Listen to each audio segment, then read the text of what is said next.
역대하 34장 1절에서 13절.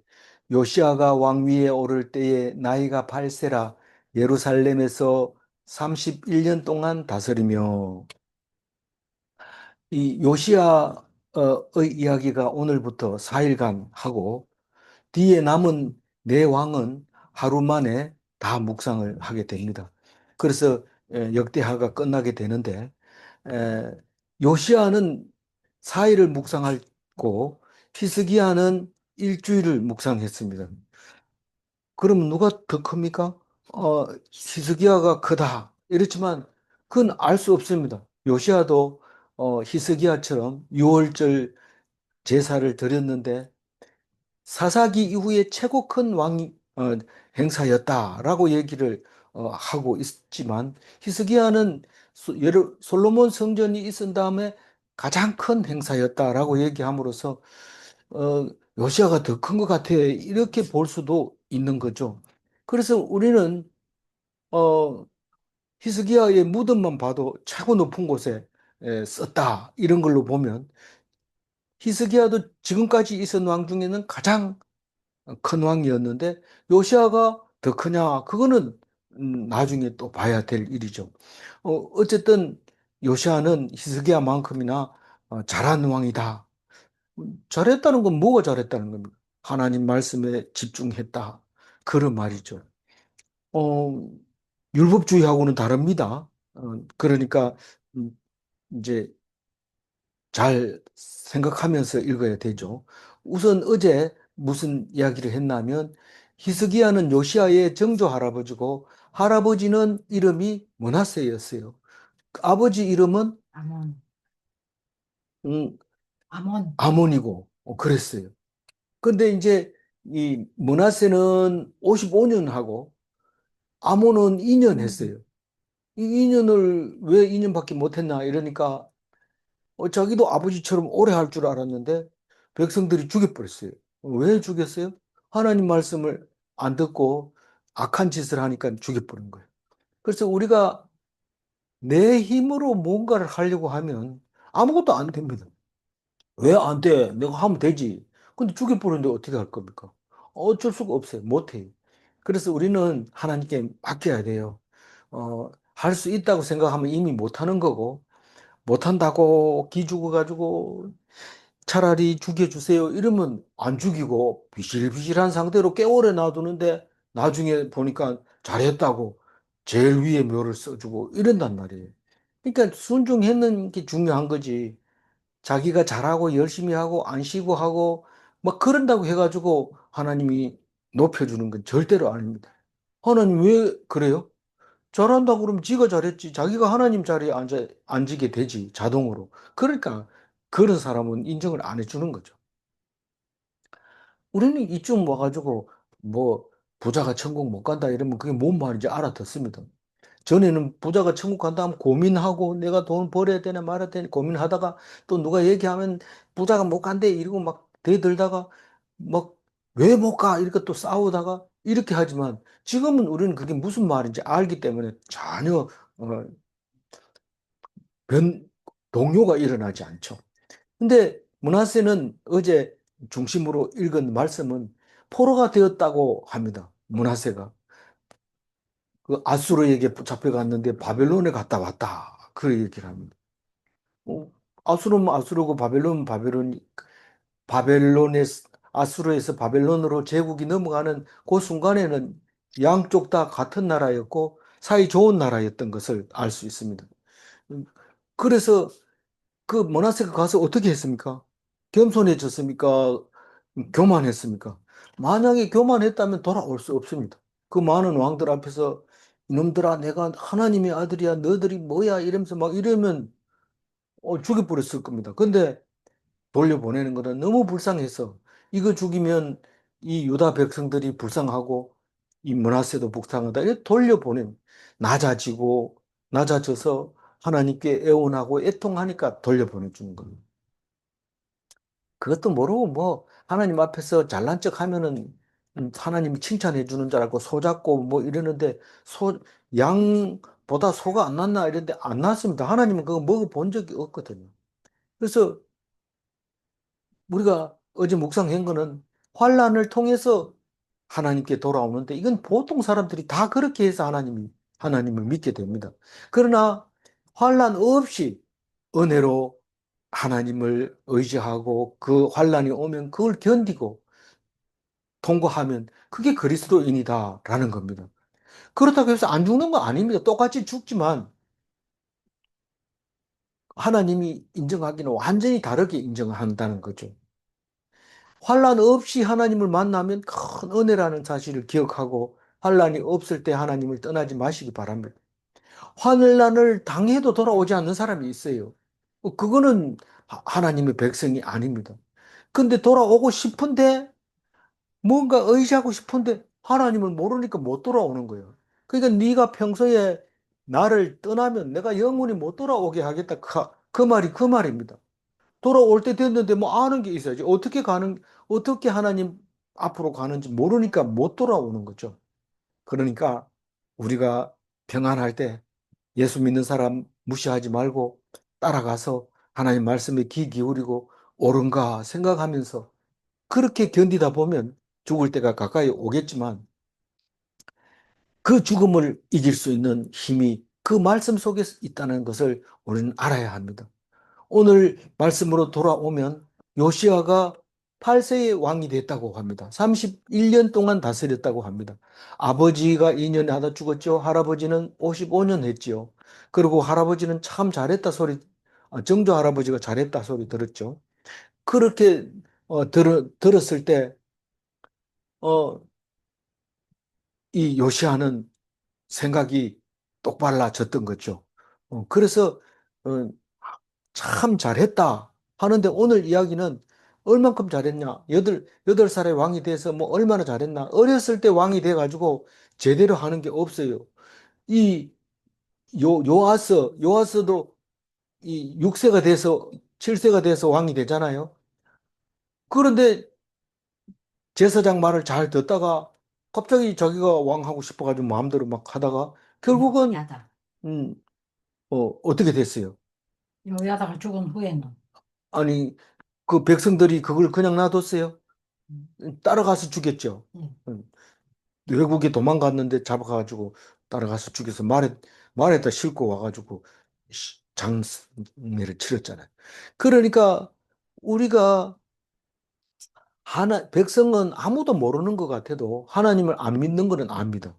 그건 알아요. 근데 왕은 다른 건 다 알아도 그걸 모릅니다. 내가 하면 다 따라 하는 거고, 내가 하는 건 다 옳은 거지. 백성들이 무슨 생각이 있나? 너 같은 것들이 무슨 생각을 하냐? 그리고 뭐 이 주장을 하면 내가 니한테 물어봤나? 이러고 뭐 이래야 됩니다. 네가 무슨 생각을 하냐? 니는 생각하지 마라. 내가 하라는 대로만 해라. 이래 얘기를 하는 거죠. 왕이 다 그렇다고요. 모든 왕이. 그러니 우리는 음, 그 내가 왕이 안 된 거 천만 다행으로 생각하세요. 지금 왕 하라 그러면 하겠어요? 대통령 하라면 하겠어요? 어이구 골치 아파 못한다. 나 안 한다 안 한다. 아니 전에 미국 청년들에게 그 얘기를 했어요. 네가 대통령 일주일 할래? 감옥 한 달 살래? 이러니까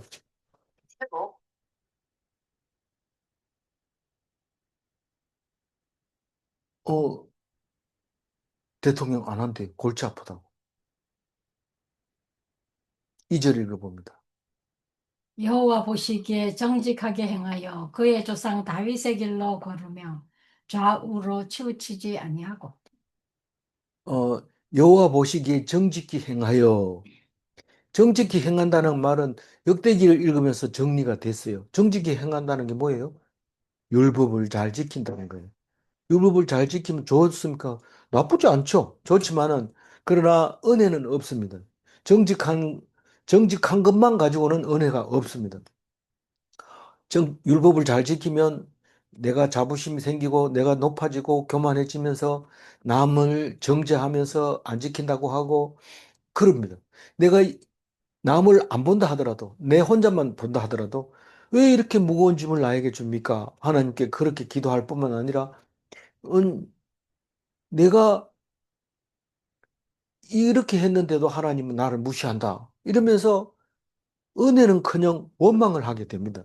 그러니까 정직하다는 것은 은혜로 산다는 것은 아닙니다. 그런데 그의 조상 다윗의 길로 걸으며 이것은 우리가 생각해 봐야 됩니다. 다윗의 길이라는 것은 몇 번 나옵니다. 왕 중에서. 왕들 중에서 다윗의 길로 가는 왕이 몇 있어요. 그런데 이 다윗의 길은 뭘까요? 우선 말씀대로 사는 건데 율법주의가 아닙니다. 말씀대로 한다는 것은 힘들고 어려운 상황에서 하나님 말씀만 귀 기울이는 것을 말씀에 의지한다는 겁니다. 좌로나 우로나 치우치지 않는다는 것은 무슨 말입니까? 순종한다는 겁니다. 열심히 하는 것도 아니고 잘하려고 하는 것도 아니고 그건 뭐냐? 그냥 순종하는 거다. 순종하는 거 뭐 하라 했는 게 이래라 저래라 안 하던데 성경 아무리 읽어봐도 오늘 음, 팔, 팔공산 가라는지 말하는지 그런 거 얘기 안 하던데 안 합니다. 그러면 뭐 하는 거? 아무것도 하라 소리도 안 하는데 그럼 어떻게 하냐? 가만히 있어야 되냐? 가만히 있어야 됩니다. 그럼 우리가 할 게 뭐냐? 믿기만 하면 됩니다. 믿기만 하면. 그러면 음, 뭐, 우리 있다 보면은 갑자기 뻘떡 일어나서 팔공산 가라고 얘기합니다. 그럼 왜 그랬나? 이러니까 거기 가면 누가 있는데 그 사람을 만나서 전도해라. 이러면 가야죠. 그럼 가야 되죠. 그렇지만 자기가 가고 싶으려고 하는데 갈까요? 그러면 대답 안 합니다.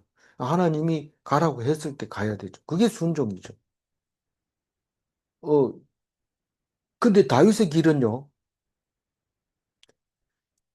말씀대로 살아야 되지만 제일 중요한 것은 죄를 찾아내는 거고, 찾아내면 회개하는 거고, 죽도록, 침상이 썩도록 회개하는 거고, 그리고 하나님 주신 그의 은혜에 감사하고 그래야 됩니다.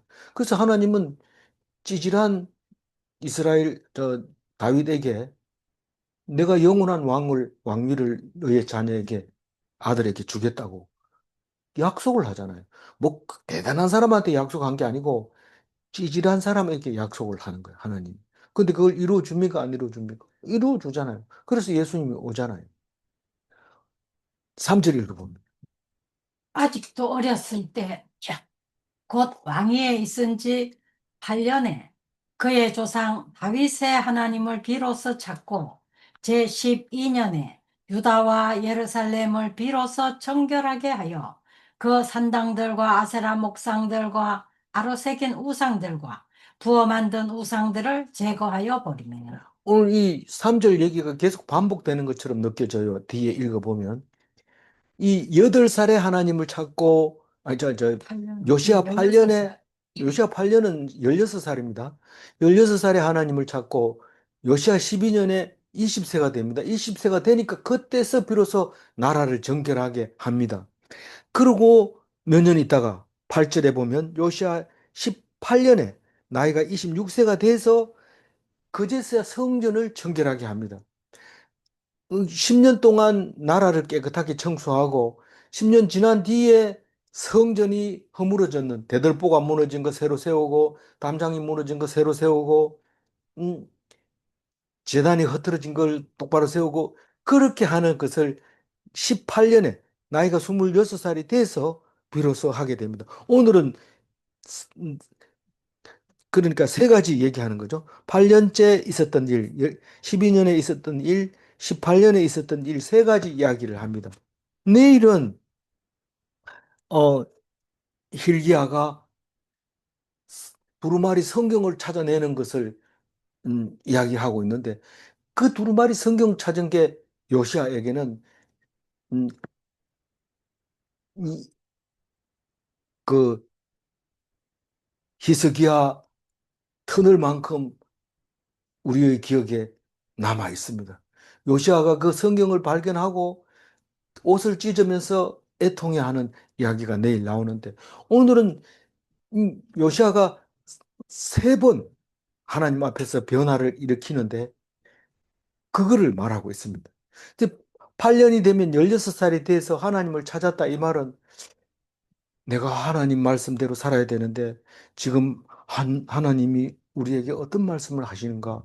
그리고 하나님에 대해서 관심을 갖게 됐다. 이 말입니다. 16살에. 근데 다윗은 몇 살에 하나님을 찾았을까요? 하나님을 몇 살에 찾은지는 모르지만 나중에 궤를 옮겨와 가지고 하나님 앞에 기도하는데 그 내용이 들어 있어요. 뭐라고 하냐면 내가 어렸을 때 하나님을 찾았고 그렇게 얘기하지 않고 내가 어디에서? 베들레헴에서 하나님을 찾았고 이렇게 나옵니다. 그러니까 이 다윗이 어디 사람입니까? 베들레헴 사람이잖아요. 베들레헴 어렸을 때 형들은 다 폼 잡고 기름 붓는다 이러니까 자기가 자기인 줄 알고 전부 그러니까 번쩍하게 차려가지고 사무엘이 올 때를 기다리고 있었지만 다윗은 아예 그런 건 꿈도 안 꾸고 그냥 양치는 건 내 몫이다. 그러고 하던 대로 그대로 양을 치고 있었던 거죠. 그런데 다 아니고 다윗 불러라 그래서 하잖아요. 그럴 때 그 베들레헴에서 그런 일이 있었거든요. 베들레헴에 다윗의 고향은 베들레헴입니다. 그 예수님은 다윗의 후손으로 낳기 때문에 베들레헴에서 나야 돼요. 그래야 말씀이 그대로 응하는 거죠. 그래서 베들레헴에서 내가 하나님을 찾았다고 얘기하는데 그게 다윗의 음, 을 닮은 거죠.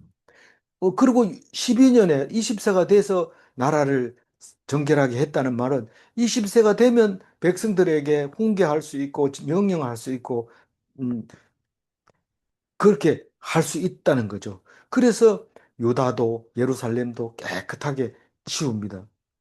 이 뒤에 반복되는 얘기가 산당을 없애고 아세라를 우상을 없애고 생긴 우상을 없애고 부어 만든 우상을 없애고 이 얘기는 계속 반복되는데 그건 장소와 시간에 따라서 다시 얘기하고 다시 얘기하다 보면 같은 말이 반복됩니다. 그래도 우리는 무슨 말인지 정확하게 알아야 됩니다. 산당이라고 얘기를 하는데 무슨 산당이라고 했어요? 여기서 그 산당이라고 얘기했어요. 그러니까 유다와 예루살렘을 비로소 정결하게 하여 그 산당들과 아세라 목상들과 이랬어요. 그러면 하나님을 찾는다는 것은 우상을 구별한다는 뜻입니다. 그러니까 제거한다는 것은 말씀만 놔두고 우상은 다 제거하는 거예요. 말씀 놔두고 다 제거하는 거예요. 산당에서 하나님 섬기면 안 됩니까? 산당에서 하나님 섬길 수 있습니다. 얼마든지. 그러나 성전하고 산당하고는 다릅니다. 성전은 말씀이 있는 곳이고 말씀이 없는 곳이 산당입니다. 예배 시간에는 말씀 가지고 하지만 예배 끝나고 뭐 허전하니까 우리 주암산 가서 기도하자 이러면 그것은 말씀 없이 가가지고 하는 겁니다. 왜 말씀을 안 가지고 주암산 가요? 가려면 성경책 들고 주암산 가서 읽고 그 말씀 이 요시아처럼 그 말씀에 입각해서 가슴을 치고 울어야 되는데 그거는 안 하고 그냥 가가지고 시어머니 욕하고 남편 욕하고 뭐 이래 놓고는 내려옵니다. 욕한다는 건 아니겠지만 위하여 기도하고 그러고 내려오잖아요. 근데 그거는 산당이에요. 그거는 말씀이 없기 때문에. 근데 성경책 가져가서 기도하면요. 그러면 괜찮죠. 그런데 누가 예배 금방 끝났는데 또 성경 가져가서 그런 사람이 있어요. 있지요. 어떤 사람이요. 그 말씀이 그런가 하여 다 생각하지, 예배 시간에 다 생각 못 했는 거, 그거 들고 가가지고 가서 읽고 기도하고 오면 그런 거는 산당이라고 말할 수 없습니다. 그 산당들을 다 없애고 말씀 없이 제사만 드리는 거 그런 거 하나님이라고 이름만 붙여놨지 우상하고 똑같다. 그러면서 없애버리고 아세라 목상 아세라하고 어, 배우자는 누구예요? 바알이잖아요. 그 아세라가 참 많았어요. 집집마다 조그마한 아세라 목상을 만들어 가지고 그거 출토품을 보면은 땅에서 나오는 거 보면 그 젖가슴이 여러 개 사방으로 달려 있는 아래 위로 쭉 달려 있고 사방으로 쭉 달려 있는 이 아세라 목상들이 발견되는데 크기도 작은 거 있는데 이 바알은 발견이 잘 안 됩니다. 그 바알은 크고 그 앞에 제단을 만들어 놓는 거지 목상을 바알 목상이라는 말은 잘 안 써요. 아세라 목상이 주로 있고 그래서 집에 탁 놔두는 건 전부 아세라입니다.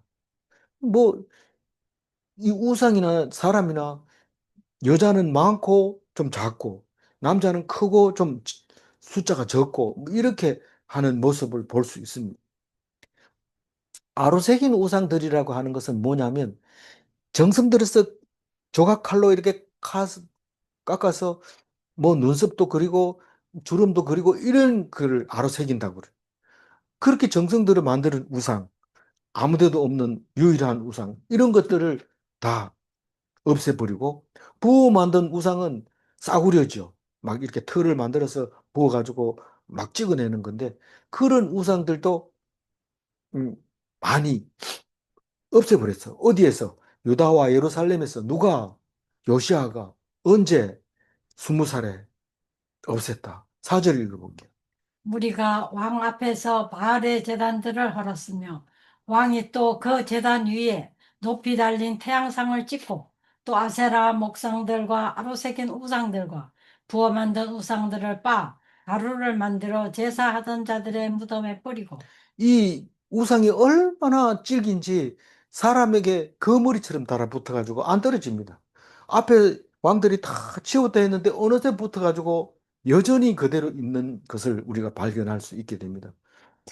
이 물이라고 하는 것은 사실은 자세히 읽어보면 백성들을 말하고 있는 겁니다.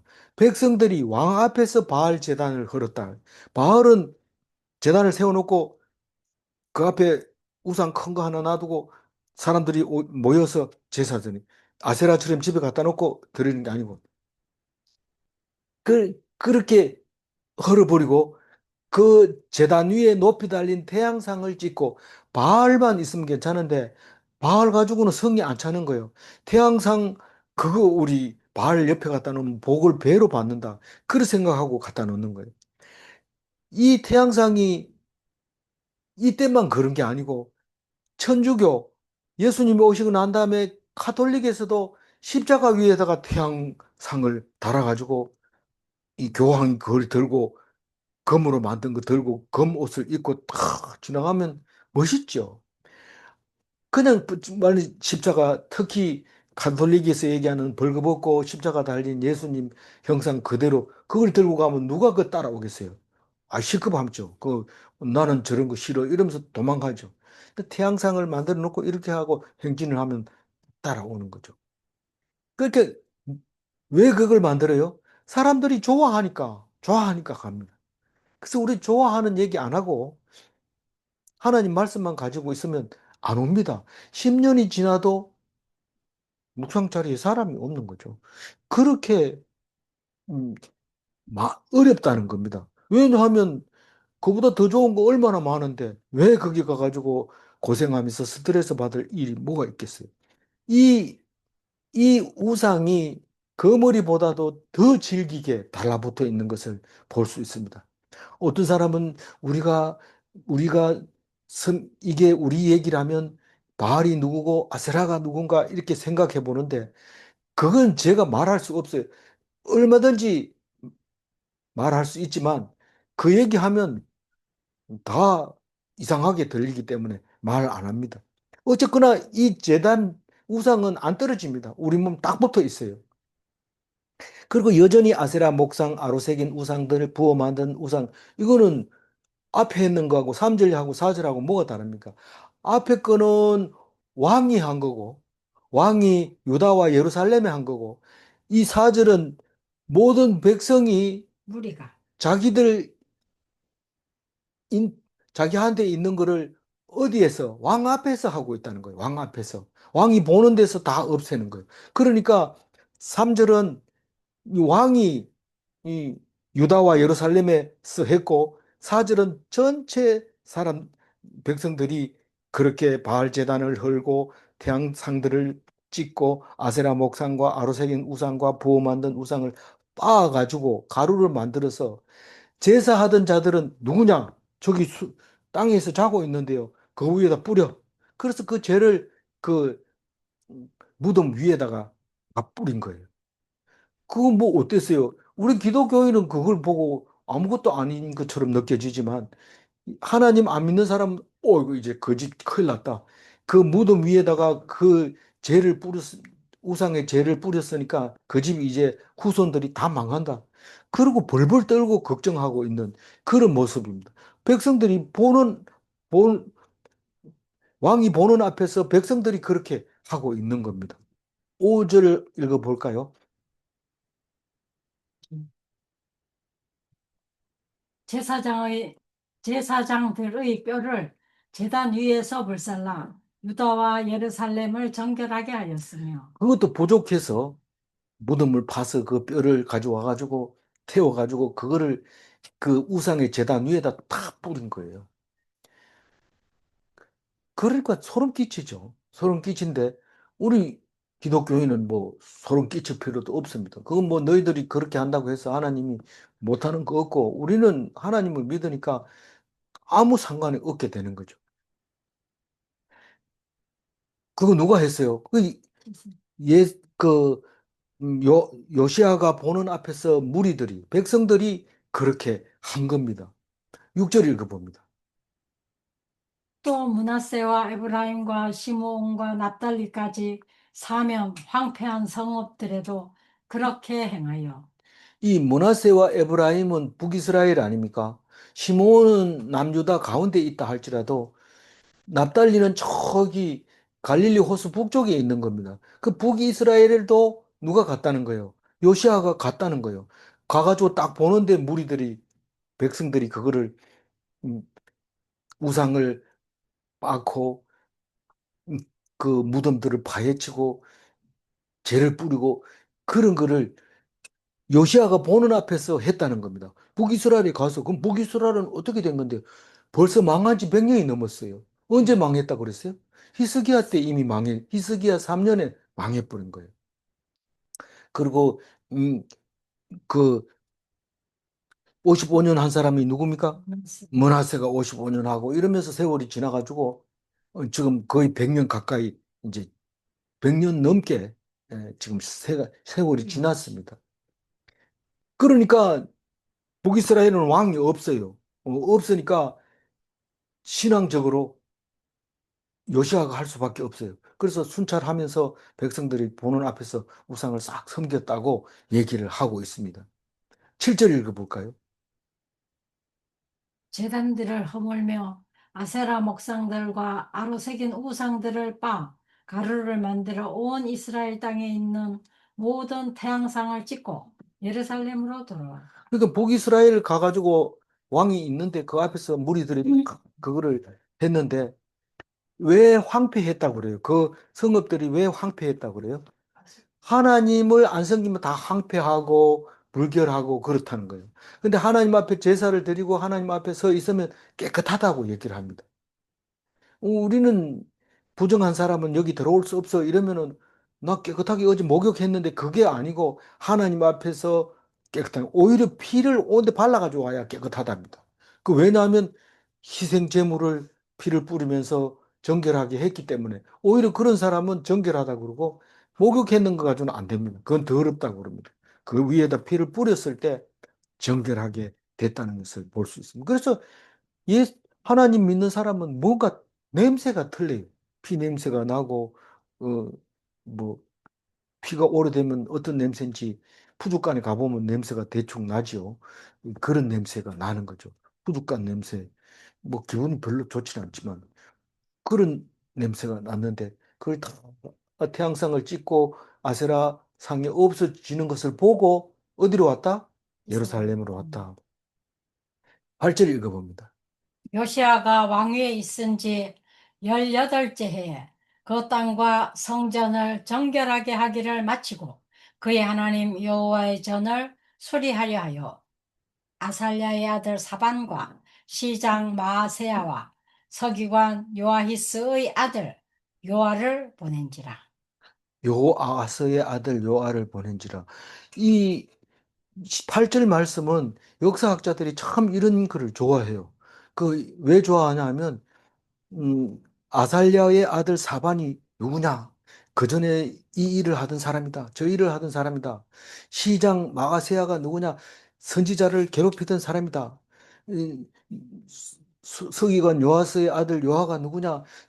여호아 요아하스는 요아하스 요아하스. 서기관 요아하스의 아들 요한은 누구냐? 그때 무슨 일을 하던 사람이다. 이런 거를 연구하는 사람은 중요 자료라고 생각하고 탁 어려가지고 그 얘기를 합니다. 근데 우리는 지금 뭐 그 정도까지는 안 해도 될 것 같아요. 몇 사람이 요시아가 몇 사람을 요시아가 진 사람. 글쎄. 세 사람을 세 사람을 요시아가 누구에게 보냈느냐? 그게 중요한 거죠. 요시아가 사방과 마아세야와 요아를 힐기야에게 보낸 이야기가 8절 얘기입니다. 언제 그러냐 하니까 18째 해. 요게 세 번째 이야기인데 26살.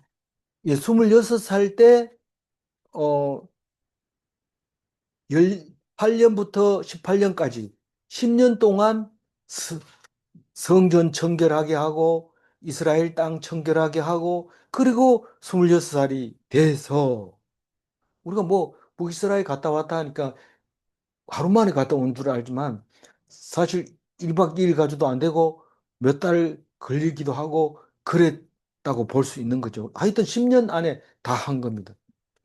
그렇게 하고 나서 이제 뭘 해야 돼요?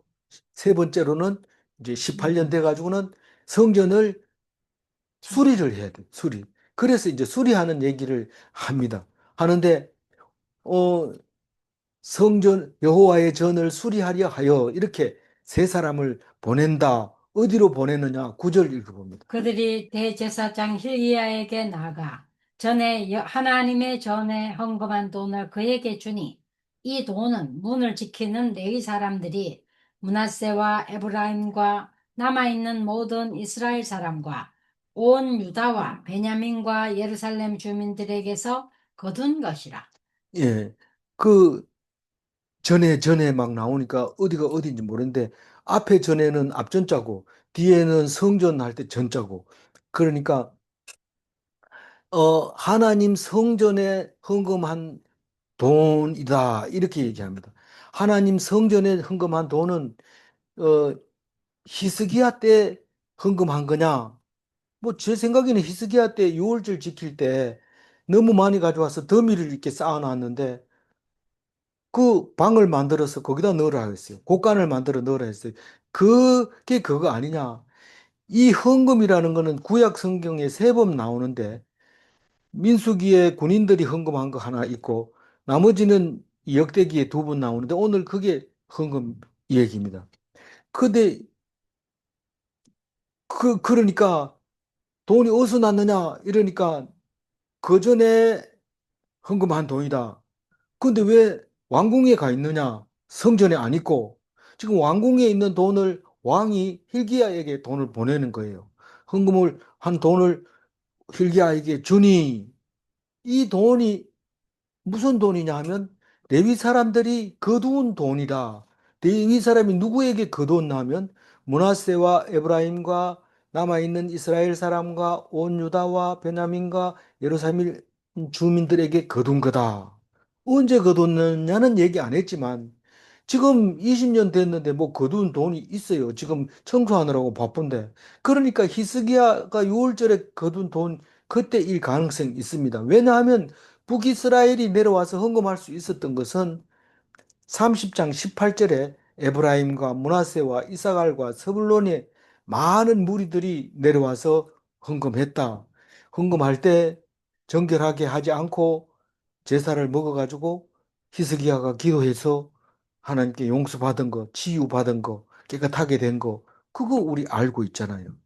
그래, 그거를 말하고 있는 것 같이 들려요. 정확하게는 말 안 하니까 모릅니다.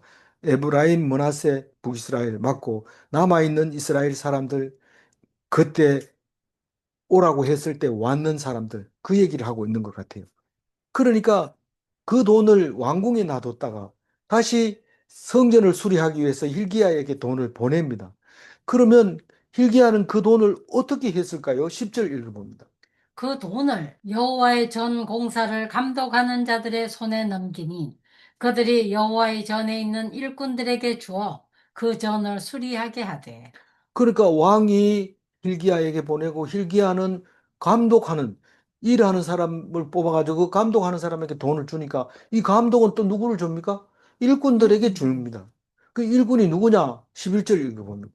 곧 목수들과 건축하는 자들에게 주어 다듬은 돌과 연접하는 나무를 사며 유다 왕들이 헐어버린 성전들을 위하여 들보를 만들게 하며 목수들에게도 주고 건축하는 자들에게 줍니다.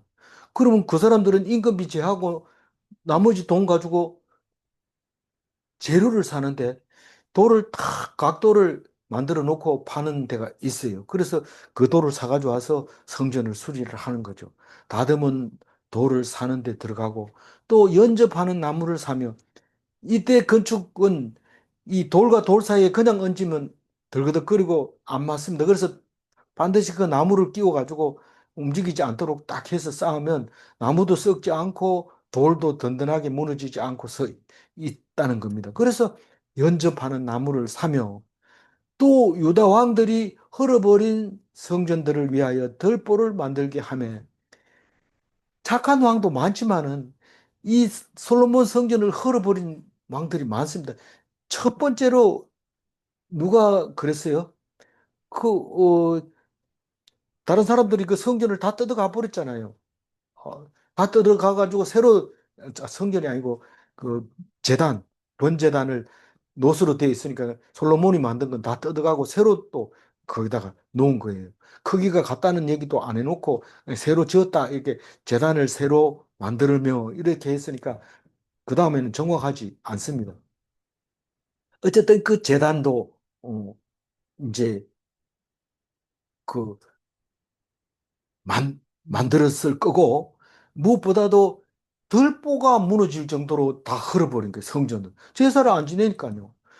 그 구조가 얼마나 복잡합니까? 근데 들보가 사실 어떤 게 들보인지는 정확하게 모릅니다. 주랑이 쫙 있고 기둥을 세워놓고 그 위에 상판을 덮고 그 위에 또 건물을 짓고 이런 구조로 되어 있는데 이 들보는 지금 무엇을 말하는지 모르지만 하여튼 무너진 중요한 기둥, 그거를 만들게 하라고 돈을 준 겁니다.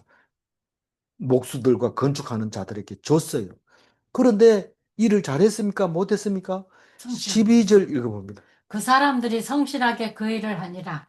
그의 감독들은 레위 사람들 곧 무라리 자손 중 야핫과 오바다와 그핫 자손들 중 스가랴와 무슬람이라.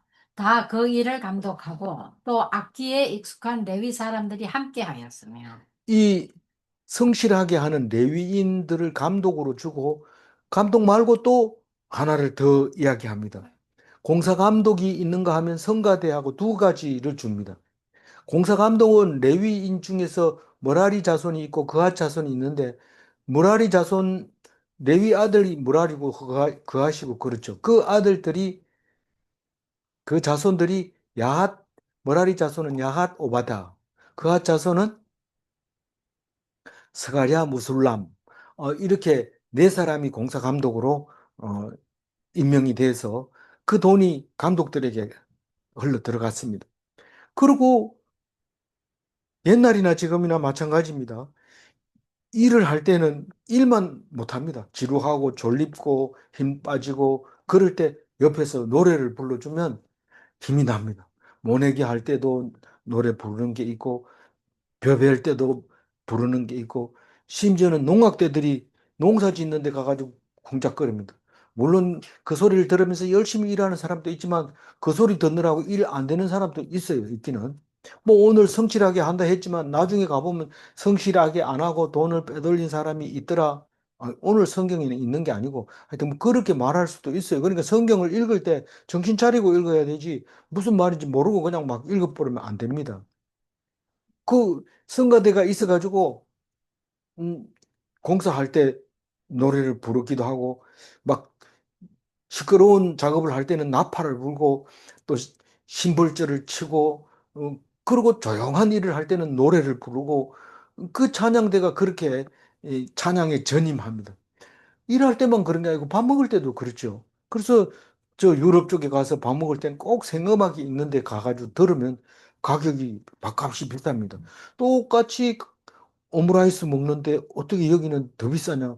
생음악이 있지 않냐? 이러면서 거기 또 옷 입는 것도 함부로 입고 가는 게 아니고 탁 정장을 해서 입고 가서 밥을 먹고 오는 거죠. 그 성가대는 일할 때도 밥 먹을 때도 언제든지 노래할 수 있는 준비가 돼 있어야 되고 다른 사람이 다 죽어도 끝까지 노래 부르는 게 대위인입니다.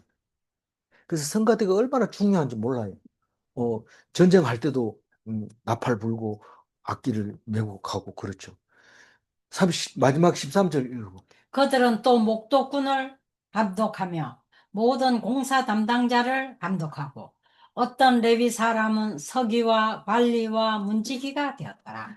그 목도꾼이라는 거는 막노동자라고 생각하면 됩니다. 물론 목도하는데도 박자가 맞아야 되고 그렇지만 거의 대부분 그냥 무거운 그 드는 걸 말하는 겁니다.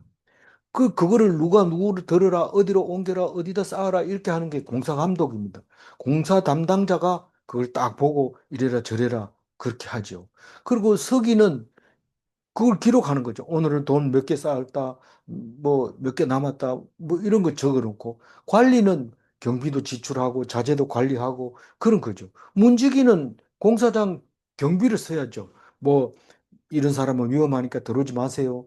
또 이런 사람은 또 자재를 또 잃어버릴 수도 있고 또 정보를 빼갈 수도 있고 이러니까 문지기가 필요하고 이게 전부 다 레위 사람들이 해야 돼요. 그래서 레위 사람이 헌금 거둔 거 가지고 레위 사람이 쓰게 되는 겁니다. 그는 인건비도 주고 음, 그렇게 하는 거죠. 그래서 음, 오늘 2절 하이라이트만 읽고 마무리하겠습니다. 다윗의 길로 걸으며 좌우로 치우치지 아니하고 네. 좌우로 치우치지 아니하고 예수님 외에는 완전한 길이 없습니다. 우리가 요시아처럼 살게 해주세요. 그렇지만 그럼에도 불구하고 완전하지 않습니다. 다윗과 같이 살게 해주세요. 그렇게 하지만 그래도 완전하지 않습니다. 다시 말해서 우리가 하나님 정말 낮은 자리에서 하나님께 외치고 외친다 할지라도 그래도 예수님 우리 의로는 안 우리 된다. 의로는 안 되고 예수님이 있어야 됩니다. 그래서 예수님이 오셨습니다. 그 얘기하려고 요시아를 보냈습니다.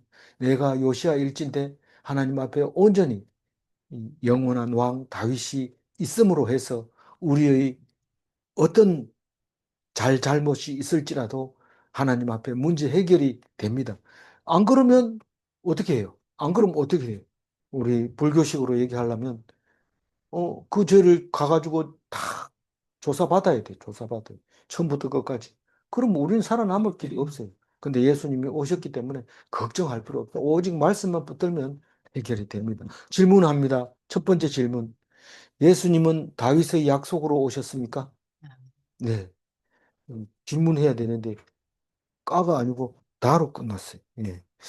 또 질문합니다. 하나님은 불완전한 우리의 약속도 지키십니까? 네, 그렇습니다. 어, 기도하겠습니다. 하나님 감사합니다. 요시아를 통하여 그리고 히스기야를 통해서 우리가 정직하다고 하면서 했는 일들이 다 완전하지 않았던 것을 압니다. 아무리 애쓰고 노력한다 해도 요시야만큼 못하고 히스기야만큼 못한 것을 알고 있습니다. 그러나 우리의 못한 것 때문에 하나님이 약속을 어기는 것이 아니라 우리가 못하는 것을 알고 있으므로 예수님을 보내서 그 약속을 지켜가시는 것을 볼 때 하나님 감사합니다. 우리는 비록 부족할지라도 하나님이 계셔서 우리는 아무 걱정 없이 하나님만 바라봅니다. 하나님을 떠나지 말게 하여 주시고 혹시 떠났다가 다시 돌아오지 못하는 일이 생기지 아니하도록 주님께서 끝까지 지켜주시고 인도하여 주옵소서. 감사드리옵고 우리 주 예수 그리스도 이름으로 기도 올리옵나이다. 아멘. 수고하셨습니다.